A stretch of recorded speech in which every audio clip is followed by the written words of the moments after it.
नमस्कार, मैं सुजीत भट्टाचार्य जी और ज्ञान चक्षु खोलने वाले इस वीडियो में आपका स्वागत है। आज का ये वीडियो एक ऐसे विषय पर है जिसको हर इंसान को देखना चाहिए, अर्थात जो भी अपने करियर के प्रति जागरूक है या जो अभिभावक अपने बच्चों के करियर को लेकर के जागरूक है, उन्हें तो ये ज़रूर देखना चाहिए। हाँ, अगर आप जागरूक नहीं हैं, आपको अपने करियर से, आपको अपने बच्चों के करियर से कोई मतलब नहीं है, तो आप बेशक ये वीडियो स्किप कर दीजिए, ये आपके लिए नहीं है, आपका टाइम वेस्ट होगा। आज के इस वीडियो में हम लोग ये जानने का प्रयास करेंगे कि एक कॉमन जो आजकल कहा जाता है ना कि भारतीय युवाओं में स्किल की बहुत कमी है, वो अधिकांश युवा नौकरी करने के लायक ही नहीं है। हाँ, तो वो ये क्यों लायक नहीं है, तो हम लोग सब सुन लेते हैं कि भैया वो नौकरी करने के लायक नहीं है, उसके पास बेसिक स्किल की कमी है। अब ये बेसिक स्किल क्या है, ये कमी हुई कैसे, इस कमी को आप दूर कैसे कर सकते हैं, सबसे बड़ी बात। और उससे भी बड़ी बात, इस कमी को दूर करने में आप क्या कर सकते हैं, सरकार किस प्रकार इसके लिए जिम्मेदार है, आपकी शिक्षा पद्धति किस प्रकार से जिम्मेदार है, ये सब जो ज़्यादा महत्वपूर्ण होने वाला है वो ये है कि आप इस कमी को दूर करेंगे कैसे। ठीक है, तो इसलिए वीडियो को अंत तक देखिए और इस तरह के वीडियो को पाने के लिए चैनल को सब्सक्राइब करके रखिएगा, लाइक दे दीजिएगा। ठीक है, चाहे तो कमेंट करना चाहिएगा तो करिएगा। ठीक है, सजेशंस मैं आपको दूंगा, मानना ना मानना आपके ऊपर है, क्योंकि आपके पास भी दिमाग है, आप ज़रूर सोचेंगे इस बारे में। ठीक है, तो चलिए वीडियो के शुरू में मैं आपको एक बात बताऊँ। प्रायः आप ये सुनते होंगे न्यूज़ चैनल्स में, इंटरनेट पे, इधर उधर आप देखते रहते होंगे कि एक कॉमन पोस्ट आता रहता है, कॉमन बात चलते रहती है, भारतीय युवा नौकरी पाने के लायक नहीं है, उनके पास डिग्री तो है पर स्किल नहीं है। What is this skill? अब स्किल का मतलब अलग अलग लोग अलग अलग तरह से निकालते हैं। कोई कहता है इसमें टेक्निकल स्किल होना चाहिए, कोई कहता है भाई टेक्निकल काम सीखो, ये सीखो, तुम पंखा बनाना सीखो, तुम बागवानी करना सीखो, तुम लकड़ी काटना सीखो, इत्यादि सीखो, इससे तुम्हें नौकरी मिलेगी। ठीक है, ओके, चलता है। लेकिन डिटेल आपको शायद नहीं पता होगा, क्या एक्चुअल रीज़न, असली कारण क्या है। तो देखिए, इस मामले में अगर कहा जाए तो हमारा शिक्षा विभाग पूरी तरह तो नहीं पर बहुत बड़े रूप में जिम्मेदार है। कुछ जिम्मेदार तो हम आप खुद भी हैं। अब सोचिए, इस देश में जहां मैट्रिक में 500 में 499 नंबर पाने वाले स्टूडेंट्स भी होते हैं, 90%, 97%, 98% तो आजकल कॉमन जगह जगह देखने को मिल जाता है। इवन जो 70% से नीचे आता है तो उसको तो शायद स्टूडेंट के कैटेगरी में ही नहीं रखा जाता है। फिर भी इतना बेरोजगार। फिर भी आप सोचिए, टेक्नोलॉजी में ज़्यादातर क्या करता है, विदेश से इंपोर्ट करना पड़ता है टेक्नोलॉजी, और यहाँ कॉपी पेस्ट होता है। तो भैया इतना नंबर लाके करते क्या हो, क्या फ़ायदा होता है इतना नंबर ला करके, और कौन देता है भाई तुम लोग को इतना नंबर। अब एक बात और, ये तो पहली बात। अब दूसरी बात, कारण क्या है। देखिए, कारण पूरी तरह से है हमारी शिक्षा व्यवस्था, इसका एग्ज़ाम पैटर्न। अब चलिए इसको समझते हैं। आप लोग में से जिनकी भी उम्र 42-43 साल से ऊपर की हो रही होगी, उन लोग को याद होगा जब वो बचपन में पढ़ाई करते थे, क्लास 10 तक, 11, 12 तक में, उसमें साइंस की जो पढ़ाई होती थी, फिज़िक्स, केमिस्ट्री, बायोलॉजी, इनमें आप देखते होंगे, आपने देखा होगा, आपको याद है कि नहीं वो तो मुझे पता नहीं, पर ऐसा होता था कि चैप्टर्स में बहुत सारा एक्सपेरिमेंटल डिटेल होता था, बहुत सारा एक्सपेरिमेंट होता है। जैसे केमिस्ट्री की बात करें तो ये गैस बनाना, H2SO4 तैयार करना, SO2 तैयार करना, हाइड्रोजन सल्फाइड बनाना, इसका फिजिकल प्रॉपर्टी, उसका केमिकल प्रॉपर्टी, इसका रिएक्शन, फिर आप लैब टेक्निक करते समय क्या सावधानियां बरतेंगे, पूरा लैब सेटअप से लेकर उसका डायग्राम वगैरह सब। और ये डिस्क्रिप्टिव आंसर्स हम लोग को लिखना पड़ता था पूरे डायग्राम के साथ, प्रोसीजर, उसका केमिकल इक्वेशन, उसमें जो क्या क्या उसकी सावधानियां हैं, इत्यादि इत्यादि सब कुछ। ऐसा एक्टिविटीज़ फिजिक्स में भी होता था, ऐसा एक्टिविटीज़ बायोलॉजी में भी होता था, सब में हम लोग को ऐसा करना पड़ता था। ठीक है, तो इस तरह से कुछ आंसर्स होते थे जो काफ़ी लंबे जाते थे, डिस्क्रिप्टिव आंसर्स, काफ़ी लिखना पड़ता था उसमें। अदर विषय में भी ऐसा होता था। आप इंग्लिश हिंदी की भी बात करिए तो उसमें डिस्क्रिप्टिव एसे राइटिंग इत्यादि आता था, काफ़ी बड़ा बड़ा आता था, 250-300 वर्ड्स का। इकोनॉमिक्स का आंसर होता था, हिस्ट्री सिविक्स ज्योग्राफी सब में आंसर्स, बड़े बड़े आंसर्स लिखने होते थे। संभवतः आर्ट्स पेपर में आज भी होते होंगे। मैं तो मैथमेटिक्स का टीचर हूँ और साइंस के विषय में ही मुझे जानकारी है एग्ज़ाम की, इसलिए मैं वही शेयर कर रहा हूँ। अब हमारे शिक्षाविदों को, बड़े बड़े जानकारों को पता नहीं कहाँ से ये दिमाग में आ गया कि नहीं, ये जो पैटर्न है डिस्क्रिप्टिव आंसर का, बड़ा बड़ा लिखने का, इससे स्टूडेंट ना रट्टू बन जा रहा है। कहाँ से ये वर्ड उनके दिमाग में आ गया? क्रिटिकल थिंकिंग ये नहीं कर पा रहा, उसको कुछ नए आइडियाज़ नहीं आ रहे हैं, इसलिए एग्ज़ाम के पैटर्न को बदला जाए। और पैटर्न को बदल करके सबसे बड़ा पैटर्न क्या कर दिया गया? Multiple choice pattern, objective.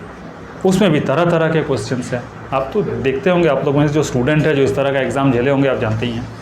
Multiple choice questions, assertion, CBSE का तो नया नया तरीका है, assertion reason questions, true false question, fill in the blanks इत्यादि इत्यादि इत्यादि। मतलब हर तरफ से एफर्ट ये रहा कि आप डिस्क्रिप्टिव लॉन्ग आंसर क्वेश्चंस को पूरी तरह से हटा दें। अभी जो लॉन्ग आंसर ज़्यादा मार्क्स वाले क्वेश्चंस होते भी हैं, उनको भी 2-3 पार्ट में करके उनको छोटा छोटा मार्क्स का कर दिया जाता है, 2+2+1 या 1-1-1-1 करके। तो कभी कभी ऐसा भी देखा जाता है कि आपको एक डायग्राम दिया गया, उसमें 5 लेवलिंग करना है, 5 लिख दिया, आपका 5 मार्क्स आ गया। ठीक है, मैं कह रहा हूँ ये बहुत बुरा नहीं है, लेकिन उतना अच्छा भी नहीं है। ठीक है, मैं इस बात से सहमत हूँ कि लंबे आंसर्स रटना पड़ता था, बहुत सारे बच्चे रट ही लेते थे। तो ये रटने की टेंडेंसी कम करने के लिए किया गया, लेकिन इसका कोलैटरल डैमेज कहाँ हो रहा है वो देखिए। आप जो ऑब्जेक्टिव के लिए इतना तैयारी कर रहे हैं, अब जैसे सोचिए ऑब्जेक्टिव्स में होता क्या, एमसीक्यू में आपके पास 4 ऑप्शन होते हैं, ABCD या 1 2 3 4, आप एक में टिक करेंगे। अब एक छोटा सा एग्जांपल लीजिए, मैं आपको दिखाता हूँ। अब सपोज आपसे पूछा जाए, किसी बच्चे से ये पूछा जाए कि बेटा 2+2/2 कितना होता है। ठीक है, सपोज ये क्वेश्चन। अब कोई भी जो मैथमेटिक्स थोड़ा बहुत भी जानता है वो बोल देगा नहीं भाई 2+2 4 को 2 से डिवाइड करो, आंसर 2 आएगा। अब यहाँ ऐसे भी बंदे हैं जो 2 से इस 2 को काटेंगे और आंसर 2 लिखेंगे। ठीक है, ऐसे हैं, इस नमूने हैं यहाँ पर। तो ये 2 देखिए, ये भी आंसर वही है, ये भी आंसर वही है, सही आंसर भी वही है, ये भी सही आंसर है, परंतु इसका मेथड पूरी तरह से गलत है। ऑब्जेक्टिव में जब बच्चा इस तरह से सॉल्व करता है, उसका आंसर तो सही रहता है, मार्क्स भी उसे मिलता है, लेकिन कहीं पर भी ये असेसमेंट हो पाया कि वो मेथड क्या लगाया है। अब सोचो कल अगर ये क्वेश्चन उससे किया जाए 3+3/3, उसके दिमाग में ये है कि अरे भैया मैंने तो एक बार ऐसे बनाया था, मेरा आंसर सही आया था, अभी मैं ऐसे करूँगा, आंसर इज 3, हो गया ना। अब बताइए, अभी तो आलम ये है कि YouTube में तुक्का मारने सिखाने का भी वीडियो आता है। तो यही तो है हमारा ऑब्जेक्टिव पैटर्न। अब सवाल ये है कि अगर ऑब्जेक्टिव पैटर्न में इतना परेशानी है, तो इस पैटर्न को एडॉप्ट क्यों किया गया? शिक्षा विभाग को ऐसा क्या अच्छा लग रहा है ऑब्जेक्टिव पैटर्न रखने में? ऑब्जेक्टिव पैटर्न रखने के मैं आपको शिक्षा विभाग के फायदे गिना देता हूँ, फिर आपका नुकसान तो बाद में गिनवाऊंगा। अब देखिए, शिक्षा विभाग में क्या है, जो टीचर्स हैं, जो अभी सरकारी स्कूल में पढ़ रहे हैं बच्चे, वो अच्छी तरह से जानते हैं कि उनके वहाँ के टीचर्स कितने बड़े योग्य हैं। मैं कहना नहीं चाहूँगा, आप लोग खुद ही समझ रहे होंगे। देखिए, ज़्यादातर टीचर्स को तो आंसर चेक करने ही नहीं आता है, उनको तो पता ही नहीं होता कि असली आंसर, सही आंसर क्या है। अब सोचिए, कोई एक बहुत जानकार आदमी एक ऑब्जेक्टिव पैटर्न का क्वेश्चन पेपर सेट कर देता है, 50-60 क्वेश्चंस दे करके, या जो एग्ज़ाम में जितना क्वेश्चन आना रहे वो सेट कर दे रहा है, आंसर्स भी वो दे दे रहा है। अब इनको क्या करना है, बच्चों से आंसर शीट लेना है, चेक करते समय कंप्यूटर में OMR डालना है, कंप्यूटर बाकी काम करेगा, इनको थोड़ी कुछ करना होता है। और अगर मान लीजिए मैनुअली चेक करना भी रहेगा तो इनके पास आंसर्स हैं, ABCD जो है वो टिक करो, जो सही है टिक करो, जो गलत है उसको काट दो। इसमें कौन सा बहुत बड़ा काम इनको करना पड़ा, इनको अपना दिमाग तो लगाना नहीं पड़ रहा है। तो इस तरह से ये उन नाकारा टीचर्स के लिए एक वरदान है। दूसरा फ़ायदा देखिए, दूसरा फ़ायदा उन स्टूडेंट्स को है जो बिल्कुल पढ़ना लिखना नहीं चाहते या जो एकदम सोचिए जिनको मतलब ही नहीं है। अब ऑब्जेक्टिव है, तुक्का लगाएंगे, मोर और लेस बहुत सारा आंसर सही हो सकता है। डिस्क्रिप्टिव क्वेश्चन अगर मान लीजिए 50 मार्क्स का डिस्क्रिप्टिव पेपर होता है, कुछ नहीं लिखने पे 0 मिलेगा। अब 50 ऑब्जेक्टिव में अगर तुक्का मार के 10 भी सही लगा दिया, 10 बगल वाले से पूछ लिया, 20 मार्क्स तो ऐसे ही।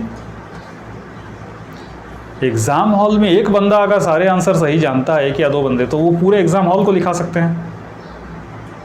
ये फ़ायदा। अब तीसरा फ़ायदा देखिए, डिस्क्रिप्टिव आंसर्स करने के लिए आप टेक्स्ट बुक का ही सहारा लेंगे, बस उतना काफ़ी है। उसमें जो दिया हुआ है आप उसी के हिसाब से एक आंसर तैयार करेंगे, आप उसमें अपने आंसर की भी फ्रेमिंग कर सकते हैं कहीं से नॉलेज लेकर के। वेयरएज़ ये ऑब्जेक्टिव क्वेश्चंस के लिए आपको अलग अलग बुक्स पे डिपेंड करना पड़ेगा। टेक्स्ट बुक से आपका होने वाला है नहीं। हो सकता है आपके टेक्स्ट बुक में ऑब्जेक्टिव क्वेश्चन ही नहीं है, आप उसके लिए कोई रेफरेंस बुक लेंगे और उसमें भी आपको कम पड़ेगा। आपको पता चलेगा कि अरे उस एग्ज़ाम में ये ऑब्जेक्टिव आया था, ये वो पर्टिकुलर ऑब्जेक्टिव क्वेश्चन हमारे इस बुक में नहीं है। आप दूसरा किताब खोजने जाएंगे, फ़ायदा किसका हुआ?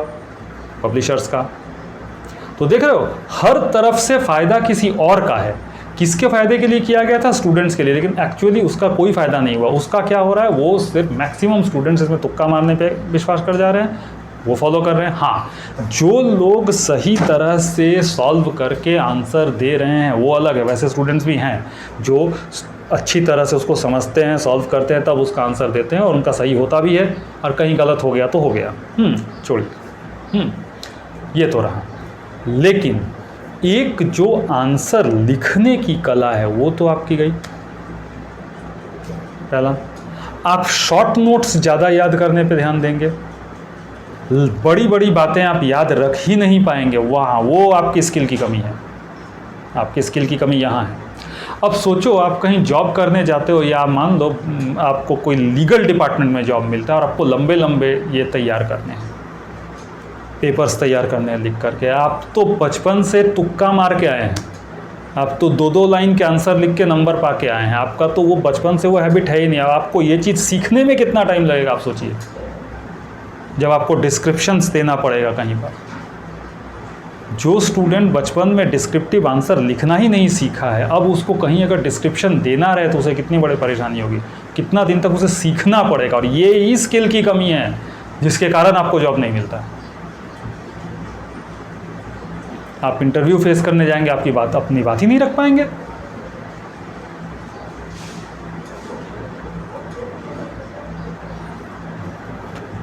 कितने दिनों तक बच्चे ये गलत फहमी में रहते हैं कि उनका मेथड सही है, क्योंकि ऑब्जेक्टिव में उनका आंसर मिला है। ऐसी बात नहीं है कि गवर्नमेंट को और शिक्षा विभाग को ये पता नहीं है, बिल्कुल पूरी तरह से पता है, लेकिन वो जानबूझ के ऐसा नहीं करते। उनका मकसद है ज़्यादा से ज़्यादा स्टूडेंट्स को बस डाल देना स्कूल में। उनका दलील क्या है, आप सुने भी होंगे कि जब एग्ज़ाम में कम नंबर आता है तो बच्चे पढ़ाई छोड़ देते हैं, ड्रॉप आउट ले लेते हैं। यार तुम ज़बरदस्ती का नंबर देके जो उनको पास करा रहे हो, उससे भी उनका क्या भला हो जा रहा है, ये भी सोचो।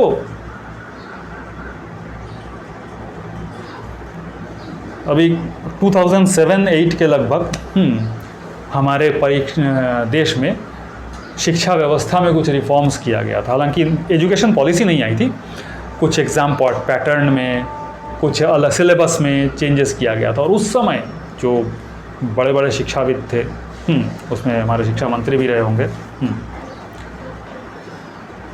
तो उन लोग का कहना था कि देखिए अब गंदे हैंडराइटिंग के मार्क्स नहीं काटे जाएंगे, स्पेलिंग गलत होने पर मार्क्स नहीं काटे जाएंगे। आप स्टूडेंट को तो खूब खुश कर दिए, स्टूडेंट कम्युनिटी बल्ले बल्ले करने लगी, वाह वाह वाह, अब नंबर नहीं कटेगा, नंबर नहीं कटेगा। कोलैटरल डैमेज किसका हुआ? और यही पर तो स्किल की कमी आ रही है आपकी। आप तो ढंग से लिख भी नहीं पाते, है ना। तो ये सब जगह है। जहाँ आपको अच्छी तरह से सोचना चाहिए। अब देखो, सिलेबस को कम कर दिया जा रहा है, ऑब्जेक्टिव पे ऑब्जेक्टिव कर रहे हैं। यहाँ तो हमारा झारखंड बोर्ड तो हद करता है। ये देखिए, ये है झारखंड बोर्ड का पेपर, मैं आपको दिखाऊं, ये देख लीजिए, ये पेपर 2 है, MCQ टाइप, समझे आप, देख रहे हैं ना, गणित, विज्ञान, सामाजिक विज्ञान, ये तीनों विषय एक साथ लिया गया है इस एक पेपर में। अब सोचिए, ये जो बच्चा सारा साल इन पेपर्स की पढ़ाई करके, मेहनत करके कुछ सीखने का प्रयास कर रहा होगा, हाँ, उसको ये 50-50 मार्क्स का 3 पेपर में निपटा दिया गया। हाँ, और इसको देखिए 3 घंटे का समय दिया गया। अंदर में हर एक पेपर में आप देखिएगा, ये देखिए, ये देखिए, ऐसा मल्टीपल चॉइस क्वेश्चंस दिया गया है। ठीक है, अब आप सोचिए, एक दिन में 3 पेपर देने में एक लगातार उसका दिमाग में प्रेशर नहीं पड़ा। और इस तरह जो आप क्लास 8 बोर्ड का पेपर है, ये पास करवा दे रहे हैं, आगे वो 9 में क्या कर पाएगा जा करके? 11 में भी आप MCQ करवा के निकलवा दे रहे हैं, 12 में वो क्या सीखेगा? अब कल को आप देखेंगे 12 में बच्चा नहीं लिख पा रहा है, आप 12 का भी MCQ करवा देंगे। अरे MCQ कल को क्या होगा? उसके बाद यही MCQ बेस करके ये चले जाएंगे इंजीनियर, डॉक्टर बनने के लिए। यहाँ एक और नुकसान है जो मैं आपको बता रहा हूँ, देखिए, अब अगर मान लीजिए इंजीनियरिंग एंट्रेंस एग्ज़ाम और जो मेडिकल एंट्रेंस एग्ज़ाम होता है, ये तो अब ऑब्जेक्टिव पैटर्न में ही होता है। अब ऑब्जेक्टिव में अगर कोई बच्चा तुक्का मार के क्वालिफाई कर गया, पेरेंट्स खुश, हाँ मेरा बच्चा क्वालिफाई किया, असल में आता उसको कुछ है नहीं।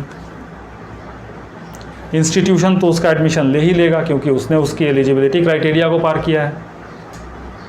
अब वहाँ जा कर के क्या होगा? अब ये पढ़ सकेगा नहीं, इंस्टीट्यूशन भी उसको ढोएगा नहीं, जैसे तैसे उसको नंबर दे दिला के पास कर देगा। अब आप नौकरी के लिए दौड़ते रहिए, ठोकर खाते रहिए, 10-15 लाख रुपए आपने वेस्ट किया, आपको नौकरी मिली नहीं, फिर आप सारे जहाँ में फैलाते रहेंगे, भाई इंजीनियरिंग मत करो, इसमें कोई चांस नहीं। आप फैलाएंगे, 10 बच्चे पीछे और चले जाएंगे इंजीनियरिंग करने क्योंकि उन्होंने एंट्रेंस एग्ज़ाम पास किया हुआ है। तो ये सब चीज़ समझिए, इस तथ्य को समझिए अच्छी तरह से, एज ए पेरेंट इसको समझिए, एज ए स्टूडेंट इसको समझिए, अपना स्किल बढ़ाइए।